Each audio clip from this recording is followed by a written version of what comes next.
August 2011, Lancaster, California. A 22-year-old woman named Emma Coronel arrives at Antelope Valley Hospital, preparing to deliver twin daughters. On the surface, it's a routine event, but one crucial fact changes everything. Her husband is Joaquin El Chapo Guzman, the most hunted drug trafficker on Earth. He commands a multi-billion-dollar narco empire from a network of hideouts across Mexico. Yet Emma just orchestrated a masterstroke, ensuring their daughters were born on U.S. soil as American citizens. This was the first move in an escape plan that nobody would see coming. Flash forward to 2026. Those same twin girls are now teenagers, living anonymously somewhere in the United States. Their father is entombed for life inside a Colorado supermax prison. Their mother has already served time in a federal penitentiary and has been released. Back in Mexico, their half-brothers are fighting to control the fractured pieces of the Sinaloa cartel. They live each day staring down federal indictments and assassination plots. The Guzman Empire, which once held dominion over vast swaths of Mexico, has been completely shattered, its family now scattered between two countries. This is the chronicle of how El Chapo's lineage devolved, from Mexico's untouchable narco royalty into a clan of fugitives hiding north of the border. It's the story of how a drug lord's family managed to sidestep the very violence they unleashed, evading government manhunts and the rival cartels that had them marked for death. We investigate why American territory became their final sanctuary, and whether they are sustained by billions in hidden cartel cash or just clinging to the embers of a collapsed dynasty. I'm about to lay out exactly how the most powerful narco family in modern history ended up running for their very lives. Our story begins where it all started, in the unforgiving mountains of Sinaloa, Mexico. This is a place that has spawned more kingpins than any other region on the globe. Joaquin Archibaldo Guzman Loera entered the world on April 4, 1957, in La Tuna, Badiraguato, a town defined by its abject poverty and stark isolation deep within Sinaloa. This was a world of dirt floors, no potable water, and no electricity. His father cultivated opium poppies and marijuana, simply to feed his family, because in those mountains, no other economy existed. Chapo came of age, witnessing his father's brutality toward his mother, working the fields as a small boy with barely any schooling. He was selling oranges on the street by the age of 6. But here is a critical truth about the Sinaloan experience. The poverty in that region forges a very specific and relentless type of ambition. When your only choices are farming that leaves you starving or trafficking that offers escape, the decision is essentially made for you. By the time he was a teenager, Chapo was already working for older traffickers, transporting marijuana. His small frame earned him the name Chapo, which means shorty. But he was armed with something far more formidable than physical size. He possessed a keen intellect, a capacity for extreme ruthlessness, and a natural gift for logistics that would one day build a global enterprise. The key figure who mentored Chapo's ascent was Miguel Ángel Félix Gallardo, known as El Padrino, or the Godfather. In the 1980s, Félix Gallardo was the undisputed chief of the Guadalajara cartel. It was effectively the original narco-trafficking organization in Mexico, the one that established the blueprint for the modern cartel system. Chapo began his career at the lowest rungs and fought his way up the ladder, establishing his value as someone who could move shipments with unparalleled efficiency, who understood the tactical advantages of tunnels and bribery, and who was willing to do absolutely anything to win.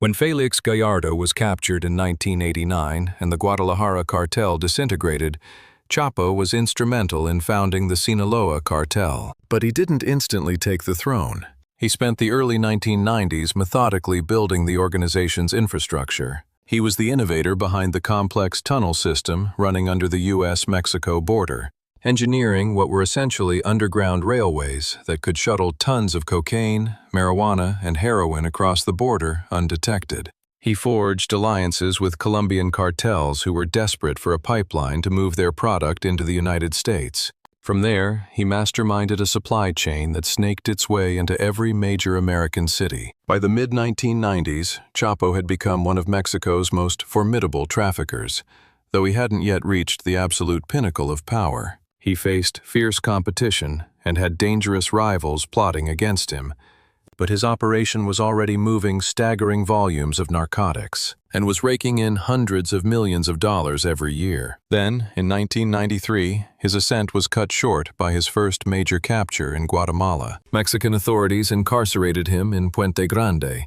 a maximum security fortress.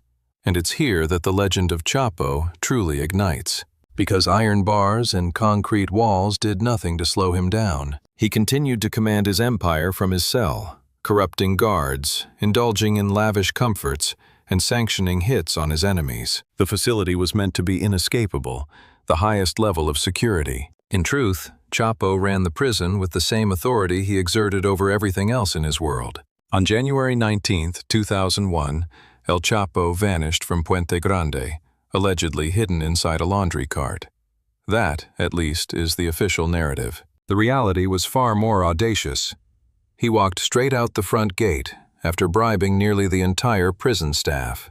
The guards didn't just look the other way, they actively facilitated his escape. It was a moment of profound humiliation for Mexican law enforcement, a brazen announcement to the globe that El Chapo operated beyond the reach of the law. For the next 13 years, from 2001 to 2014, Chapo became a phantom, the most hunted man in Mexico, with a $5 million bounty on his head. Drifting between safe houses across Sinaloa, relocating every few days, and shielded by a cult-like network of followers who would sooner die than betray him. It was during this period of flight that the Sinaloa Cartel grew into the most dominant criminal syndicate in the Western Hemisphere. They commanded smuggling routes that stretched from South America all the way to Canada, maintained a presence in over 50 countries, and pulled in revenues estimated between $3 billion and $10 billion annually, depending on the source. This was the criminal kingdom Chapo had engineered.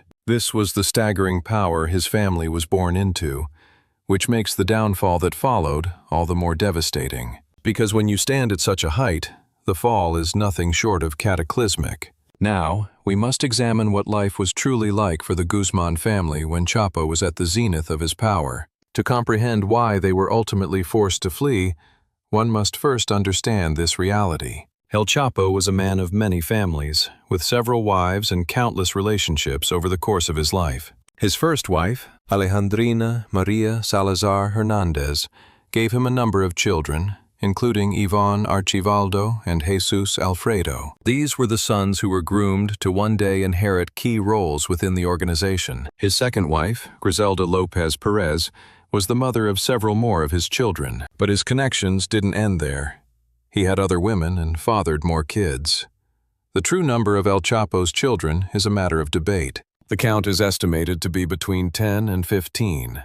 The exact figure is less important than the fact that he was deliberately building a dynasty. Then, in 2007, at 50 years old and a fugitive from the law, he met Emma Coronel Aispuro. She was only 17 years old, the daughter of a cattle rancher with known connections to the cartel. Their paths crossed at a party, and reports claim Chapo was immediately and completely captivated. They married in 2007, soon after Emma turned 18, in a ceremony that reportedly cost more than $100,000, with musicians flown in specifically for the event and the entire area locked down by security. In a way his previous wives never were, Emma became Chapo's public-facing partner. She was young, beautiful, and unlike the other wives who were kept hidden away in the mountains, Emma had ambitions. She wanted a life in the spotlight, and Chapo gave it to her. So, back in 2011, when Emma found out she was pregnant, Chapo made a calculated move. He made sure she went to California for the birth, specifically to the United States, not Mexico. Their destination was a town north of Los Angeles, Lancaster, California. There, on August 15, 2011, Emma delivered twin daughters, Maria Janina and Amalie Guadalupe Guzman Coronel. The reason for choosing California was a brilliant strategic play. His daughters were now United States citizens by birthright. Consider that Chapo himself couldn't enter the U.S. without facing immediate apprehension. Yet he engineered a future where his youngest children would possess American passports. This was a man playing the long game. He was building an escape hatch for his own bloodline, even as he commanded the most powerful cartel on the planet. Back in Mexico, the Guzman clan enjoyed a monarch's lifestyle, though not one of public spectacle. Chapo was far too shrewd for that, but their wealth was beyond all imagination. They held numerous properties across Sinaloa and other states, with a constant presence of armed security. They had the capacity to acquire anything, corrupt anyone, and travel without restriction in territories the cartel dominated. On social media, Emma would offer carefully curated windows into this existence. You would see high-end fashion and extravagant jewelry. Luxury vehicles would appear, nothing so overt as to cause alarm, but enough to convey a life of immense privilege. The twins were raised within this bubble, shielded by layers of security and surrounded by the fortune from their father's criminal enterprise. Chapo's elder sons, Ivan and Alfredo, along with Ovidio and Joaquin, collectively called Los Chapitos, were being molded to inherit the business. Their lifestyles were ostentatious, broadcasting their fleets of cars, lavish trinkets, and wild celebrations on social media. They were the young princes of the narco world, and they carried themselves as such. But there's a fundamental truth one must grasp about that life. Its entire foundation is built on sand. The higher you climb in that world, the more rivals you create. You face competing cartels intent on seizing your turf, a government eager to capture you for political points, traitors within your own organization, and even relatives who might challenge your authority. The entire Guzman dynasty was living on borrowed time. That fact was clear to nearly everyone, except, perhaps, to the family itself. The date, February 22nd, 2014. The location, Mazatlan, Sinaloa. In the pre-dawn hours, Mexican Marines, guided by U.S. intelligence, stormed a beachfront condominium. They breached the entrance to find El Chapo in bed with Emma. There was no firefight. There was no daring escape through a hidden tunnel, simply Mexico's most wanted fugitive being apprehended in his pajamas. This marked Chapo's second capture. Recall that he had broken out of Puente Grande in 2001, but on this occasion, the authorities were determined not to let him get away a second time. He was moved to Altiplano, a maximum security prison near Mexico City, believed to be the most impenetrable facility in the nation. For Emma and the twins, the world turned upside down in an instant. The protective shield around them simply vanished. The man who was the center of their universe was now imprisoned.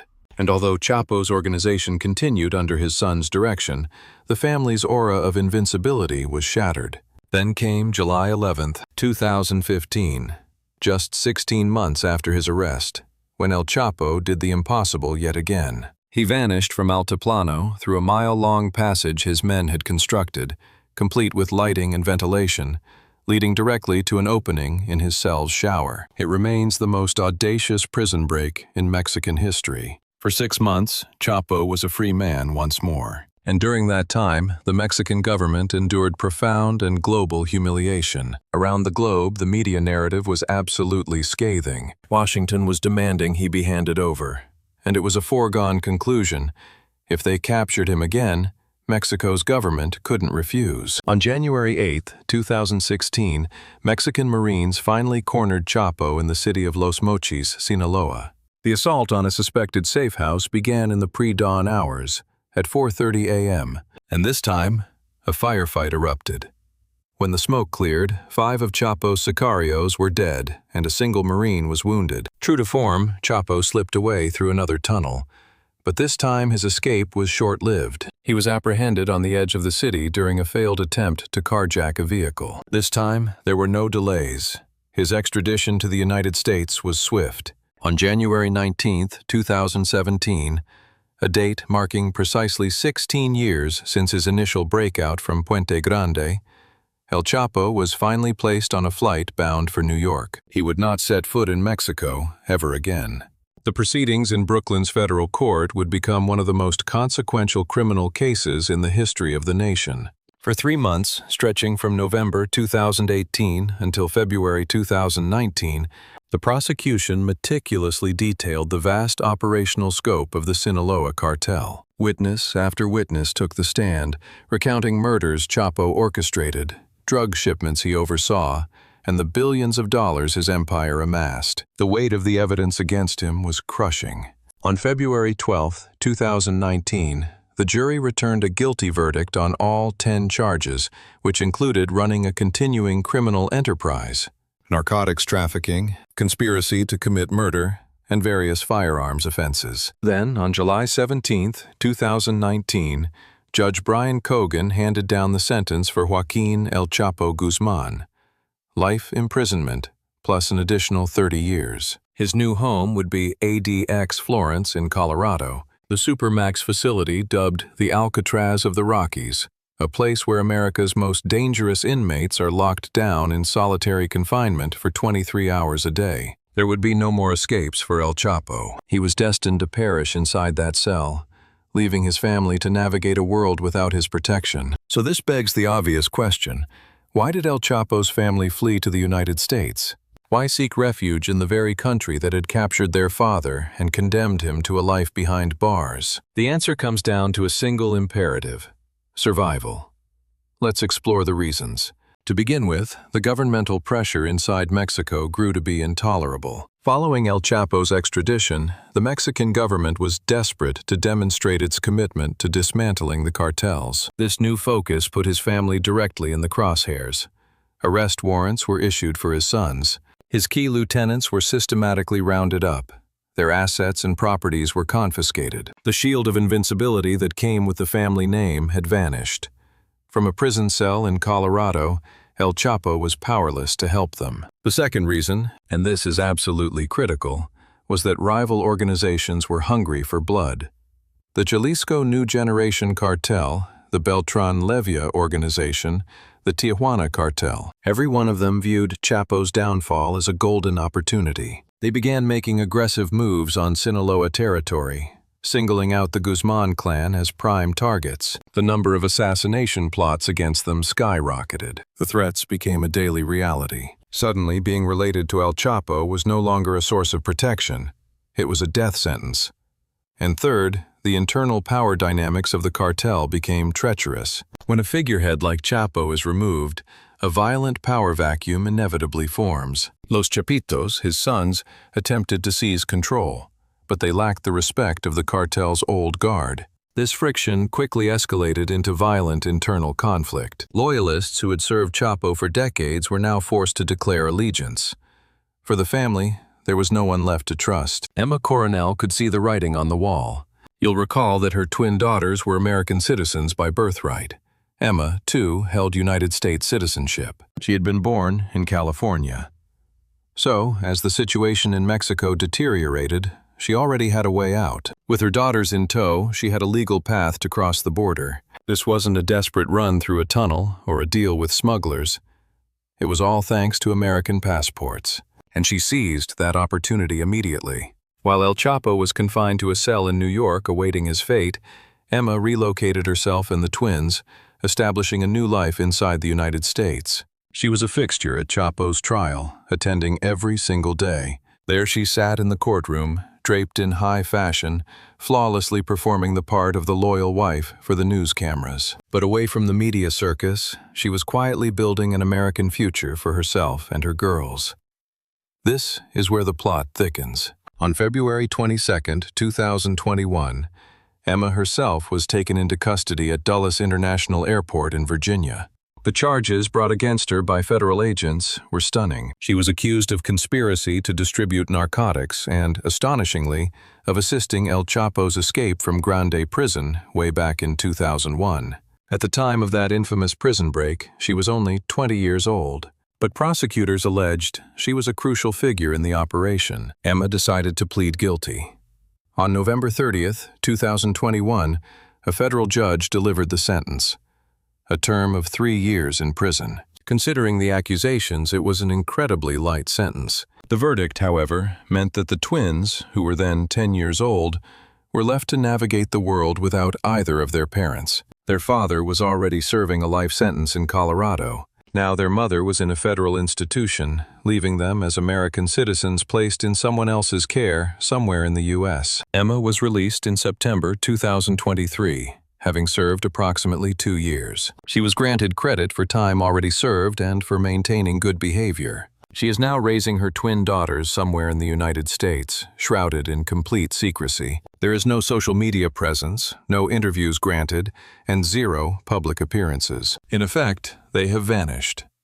But there's an element to this that is rarely discussed. Other members of the family also fled, or at least they tried. Some of Chapo's relatives sought legal entry by applying for asylum or visas, arguing that their lives were in danger in Mexico. Others crossed the border illegally, disappearing into the fabric of immigrant communities. The entire Guzman organization in Mexico fractured, its pieces ending up scattered throughout the American Southwest. Why flee to the U.S.? Because when all is said and done, it offers safety. In Mexico, the government could capture you. A rival cartel could execute you. Even your own people could turn on you. But in the United States, if you lay low, if you keep clean and avoid the spotlight, you can effectively disappear. The United States is home to millions of immigrants from Mexico. No one is running background checks to see if you are related to a narco kingpin, not unless you give them a reason. For Emma and the twins, though, there was an additional, powerful motivator: money. Any stashed cartel wealth is significantly easier to access from within the U.S. than from Mexico, where the government is likely monitoring every move. Whether or not that fortune truly exists is the billion-dollar question, and that inquiry takes us to the next phase of this investigation. So what does life look like for El Chapo's family in the United States right now, in 2026? It's the question everyone is asking, because the answer reveals whether they got away with a fortune or just with their lives. We can start with Emma and the twins. They reside somewhere within U.S. borders. Their exact whereabouts are unknown, a fact that is almost certainly intentional. Emma has served her time. According to American law, her debt to society is settled, and she is a free woman with custody of her daughters, who are now around 14 or 15 years of age. Now, this much is certain. Someone is paying their expenses. They have shelter. They have nourishment. The girls are likely either enrolled in school or being taught at home. They're backed by the same legal team that managed Emma's case. All of that requires capital. So where is the cash flowing from? The official line is that nobody knows. Emma has never filed for bankruptcy. And from what we can gather, she has not been receiving any government support. She is somehow providing for two teenagers, even after American authorities confiscated billions in assets linked to El Chapo's narcotics empire, including bank accounts, properties, and various businesses. If federal agents could tie it to cartel profits, they seized it. Nevertheless, and this is critical, the Sinaloa cartel was operational for decades. They washed their money through a network of thousands of legitimate businesses, shell corporations, and overseas accounts.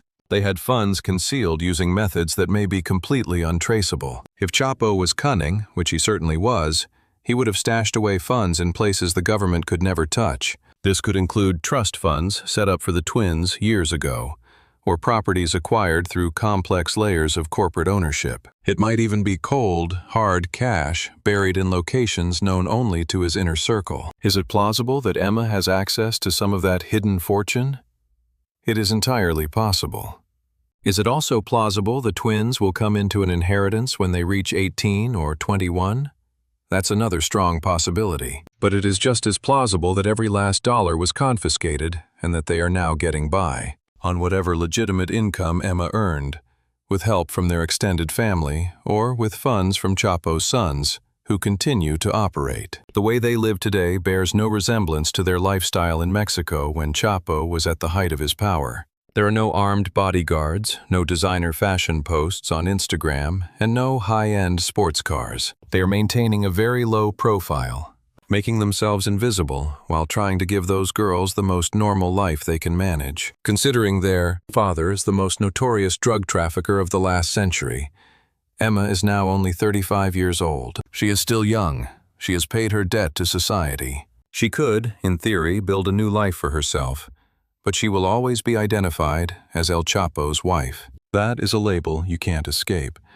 With every single job application, every background screening, and every new person she encounters, that shadow will follow her. For her twin daughters, the situation is even more fraught with difficulty. They are adolescents navigating the world with the knowledge that their father is serving a life sentence. Their mother has been incarcerated. Their half-brothers are wanted men, and their family name is known for criminality across the globe. Just try to imagine making new friends, going on dates, or applying to universities with that kind of history hanging over you. Do they go by their real names?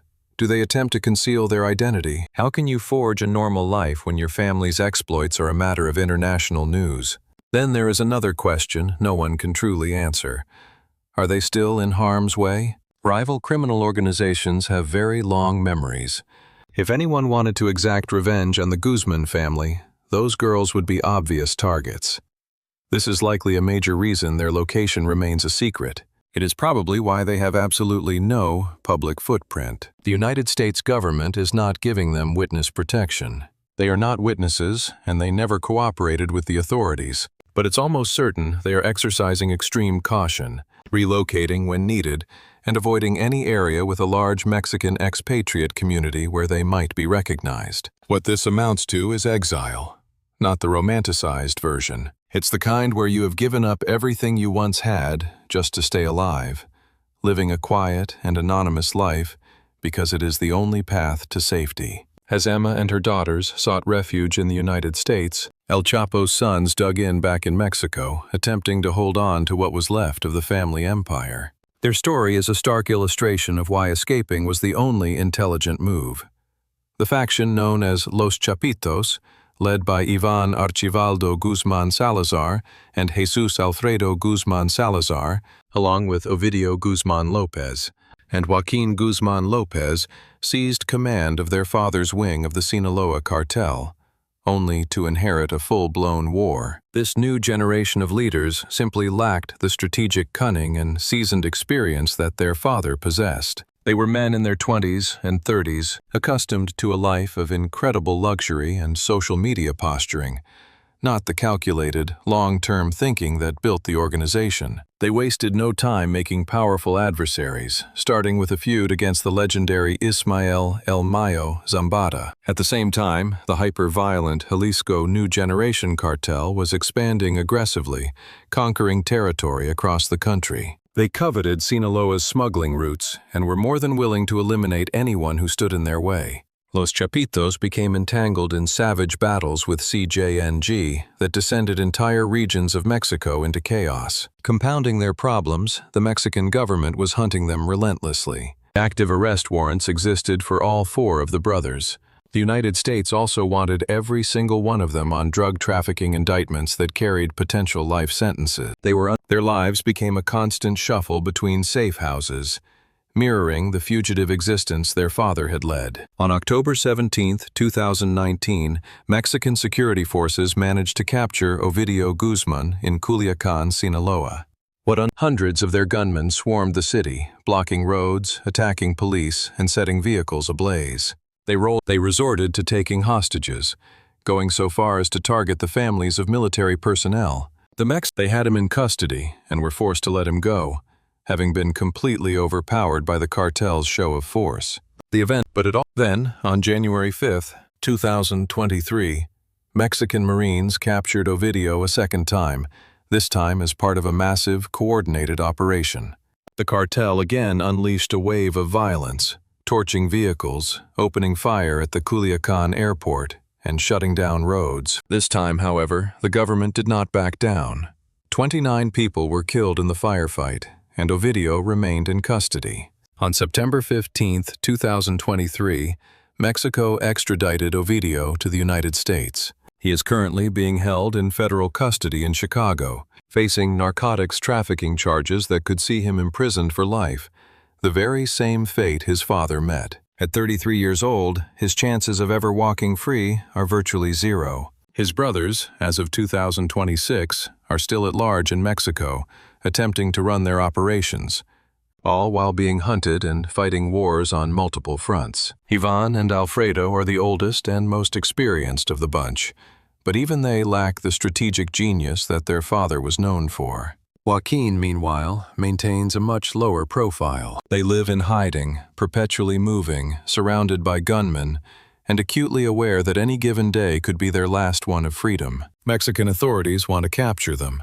American authorities want them extradited. CJNG wants them eliminated. And, for the right price, even their own lieutenants could be convinced to betray them. This is the brutal reality of their choice to stay in Mexico. A life of constant warfare, unrelenting danger, and no possibility of legitimacy. They chose to remain and fight for the empire. Emma chose to escape and ensure her daughter's safety. Both decisions are understandable, but only one offered a path to survival. Here is the grim situation that Los Chapitos now confront. The Sinaloa cartel is fractured. El Mayo's faction now functions as a completely separate entity.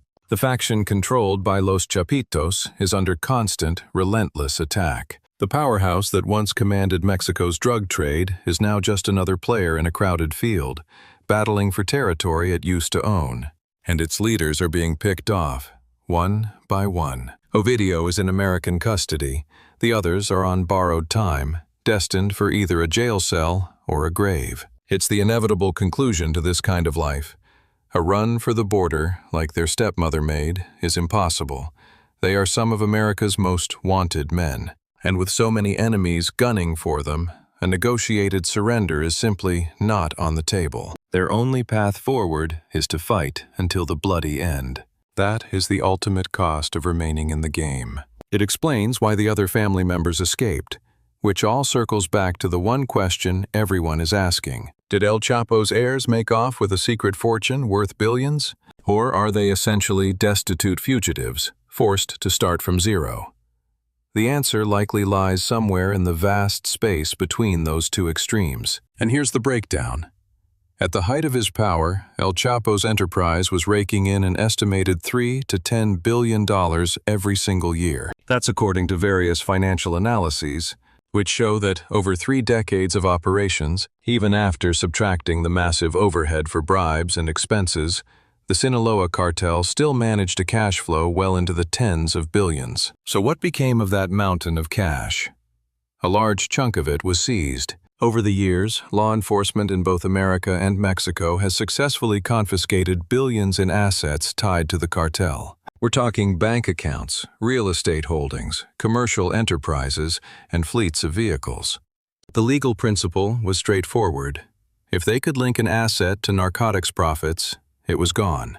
And upon Chapo's sentencing, the United States government slapped him with a personal forfeiture order totaling $12.6 billion. That's billion with a B. Whether they can actually get their hands on that money is a whole other challenge, but the figure alone reveals the immense scale of the fortune at play. Then, there was the money that was simply spent. Keeping a criminal empire afloat is incredibly costly. You have payrolls for thousands of members, and a constant stream of bribes going to corrupt officials. You have to buy arsenals of weapons and finance complex logistical operations. You're covering losses from intercepted shipments and keeping a battalion of lawyers on retainer. That incoming revenue is hardly sitting idle in a vault, though a portion of it certainly was. And this brings us to the part that truly matters for the family. The capital that was strategically hidden away, laundered through seemingly legitimate businesses. It's the physical cash buried in remote locations, their coordinates known only to a trusted few. It's the funds funneled into foreign bank accounts registered to anonymous shell corporations. It's the properties acquired through Byzantine layers of ownership, making them impossible to trace back. And the man was not a fool. The lingering question isn't if he protected it, but how much he managed to secure and whether his heirs can even get their hands on it. When it comes to Emma and the twins, any accessible fortune is most likely tied up in trust funds or accounts that are currently untouchable, perhaps until the girls reach the age of 18 or 21. Or it could be contingent on the passage of time, waiting for a moment when the glare of law enforcement has finally dimmed. People like attorneys or extended family members who specialize in navigating the financial system without setting off alarms. As for their drug trafficking operations continue, and they are still generating profits, certainly not on the same scale or with the market dominance their father enjoyed, but they are far from insolvent. This is the money that funds their ongoing turf wars, pays their soldiers, and supports their accustomed lifestyle. Here is the fundamental reality of their situation. The Guzman clan transitioned from having command over one of the world's largest criminal fortunes to relying solely on whatever assets were successfully concealed before the entire enterprise fell apart. You no longer see Emma showing off designer brands on her social media feeds. Don't picture the twins living in lavish estates. Los Chapitos are financing a war, not indulging in extravagances. Are they sitting on billions? It's doubtful, especially when it comes to accessible capital. But are they penniless? Absolutely not. Far too much wealth moved through that network for some of it not to have been successfully squirreled away. Their reality lies somewhere in between, surviving on whatever funds were stashed out of sight. They live off what can be reached without raising alarms, on the assets the authorities have yet to uncover. And this is the crucial point. They will never talk. If Emma has access to millions, she's certainly not declaring it. If trust funds are waiting for the twins, that information is locked down tight. If there is cash buried in the desert, no one is drawing a map to it. The Guzman family internalized the single most critical rule of the narco world. Survival is a product of silence and invisibility. So what, then, is the ultimate legacy of El Chapo's dynasty? A narcotics empire that stretched across continents, which raked in billions, rotted governments from the inside, and permanently altered the global drug trade. It all culminates with the family scattered between two nations, some behind bars, others living as ghosts. Not a single one of them is experiencing the life they once knew when Chapo was a free man. The twin daughters are now American teenagers, growing up with the full knowledge that their father is sealed away forever in a Colorado supermax, as they attempt to forge some semblance of a normal existence. The luxury of being anonymous is one they will never know. Their surname ensures that, yet they still have an opportunity for a future free from cartels, violence, and prison cells. That is a better outcome than most of El Chapo's relatives can claim. Emma Coronel is in her mid-30s, a convicted criminal, a one-time beauty queen who became a cartel queenpin, then a federal inmate, and is now a single mother in exile. Her decisions landed her in a federal penitentiary. Those same decisions also brought her daughters to safety. History will be the final judge of which of those outcomes carried more weight. Los Chapitos are embroiled in a conflict they are almost certain to lose. Ovidio is already in American custody, looking at a life sentence. The remaining brothers are on the hit list of every major cartel in Mexico, every law enforcement body in North America, and likely even factions within their own organization. Their choice was to remain and fight for the family empire. That decision is the one that will most likely get them killed or land them in a cell right next to their father. The Sinaloa cartel is still operational, but it is a shadow of its former self. It's splintered, diminished, and battling threats on every side. El Mayo Zambada is aging, and his grip on power may not last much longer. Los Chapitos lack the ability to maintain control. The CJNG is steadily seizing their turf. The entire empire El Chapo constructed is disintegrating, and his own bloodline is powerless to stop the collapse. This is the inevitable fate of every cartel dynasty. The first generation forges the empire with sheer brutality and cunning. The second generation struggles to hold it together, lacking the unique talents of the founders.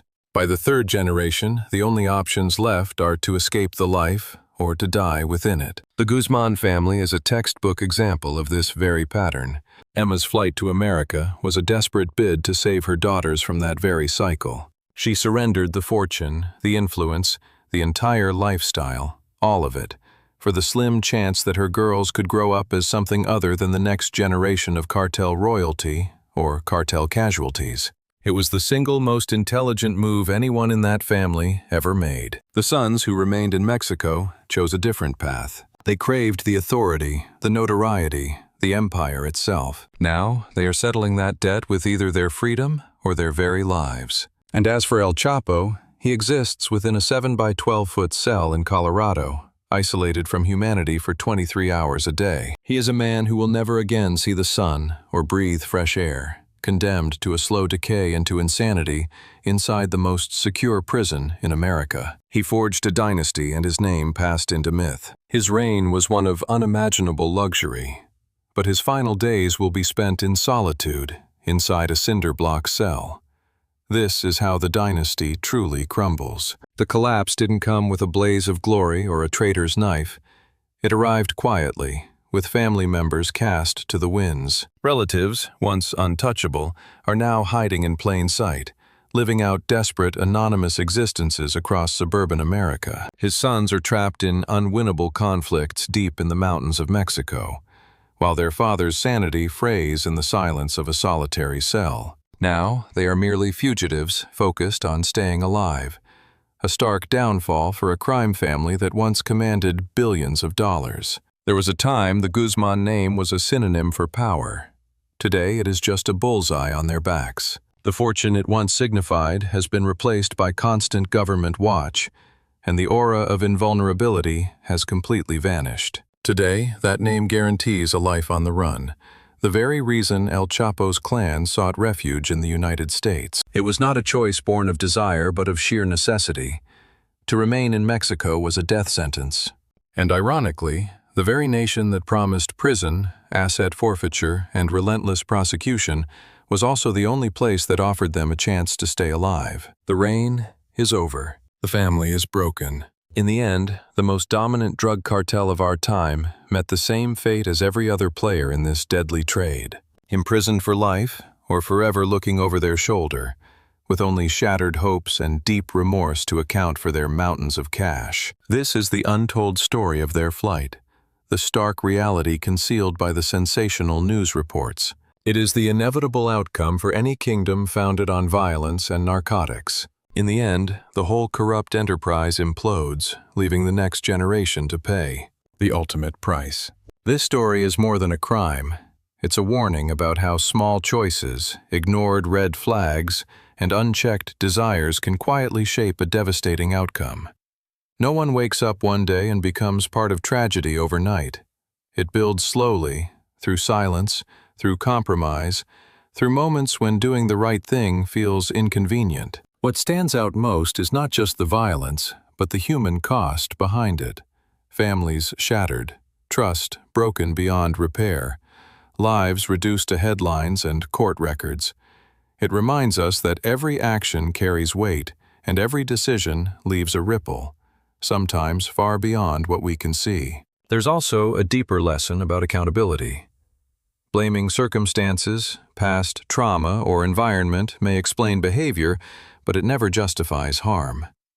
At some point, every person faces a choice: to continue down a dark path or to step back and change direction. In the end, this story urges us to pay attention to our instincts, to the people around us, and to the consequences of our actions. Because the difference between a life built and a life destroyed often comes down to the choices we make when no one is watching.